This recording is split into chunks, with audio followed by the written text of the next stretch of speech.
আমরা সবাই আজকে কাঁকড়া খাবো।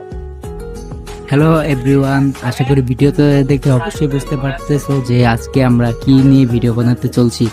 অনেকদিন ধরে ভাবতেছিলাম যে কি একটা রেসিপি করা যায়, তো আজকে দেখি আমার মিলন ভাই বাজার থেকে কাঁকড়া নিয়ে আসে, দেখে অনেক ভালোই লাগলো। তো দেখাই যাচ্ছে যে কাঁকড়াগুলো কত সুন্দরভাবে লাফালাফি করতেছে। তো এই কাঁকড়াগুলোই আজকে আমরা রেসিপি বানাবো।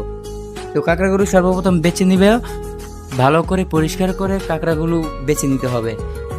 তারপর সুন্দর করে লেবু দিয়ে লবণ দিয়ে কাঁকড়াগুলোকে ধুয়ে নিতে হবে। তো আমার মিলন ভাই ধুয়ে নিচ্ছে, আমরা দেখতেই পাচ্ছি। তো আপনারাও যদি রেসিপি করতে চান কাঁকড়া, ঠিক এভাবেই কাঁকড়াগুলো ধুয়ে নেবেন। ধোয়া শেষে কড়ার ভিতরে কিছু পর্যাপ্ত পরিমাণ তেল দিয়ে কিছু পেঁয়াজ কুচি দিবেন। পেঁয়াজ কুচি দিয়ে পেঁয়াজ কুচি লাড়বেন। তারপর পর্যাপ্ত পরিমাণ আদা রসুন দিবেন। আমি 1.5 চামচ আদা রসুন দিলাম, আপনারা আপনাদের পরিমাণ মতো দিবেন। তারপর কিছু লবণ দিবেন, পর্যাপ্ত পরিমাণ লবণ দিবেন।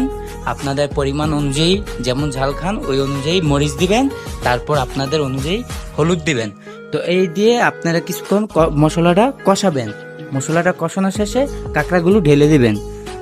কাঁকড়াগুলো ঢেলে আস্তে ধীরে লাড়াচাড়া করবেন, কাঁকড়াগুলো কষাবেন ভালো মতো, জানি মশলাগুলো কাঁকড়ার ভিতরে ঢুকে এভাবে কষাবেন। তো একটু পানি দিয়ে কাঁকড়াটা ঢেকে দিবেন, ঢেকে দিবেন যেন একটু জাল হয়। তা জাল হওয়ার পরে কাঁকড়াটা ঢাকনাটা সরা একটু লাড়াচাড়ি করবেন। দেখেন আমার কাঁকড়া ভুনা কত সুন্দর দেখাচ্ছে।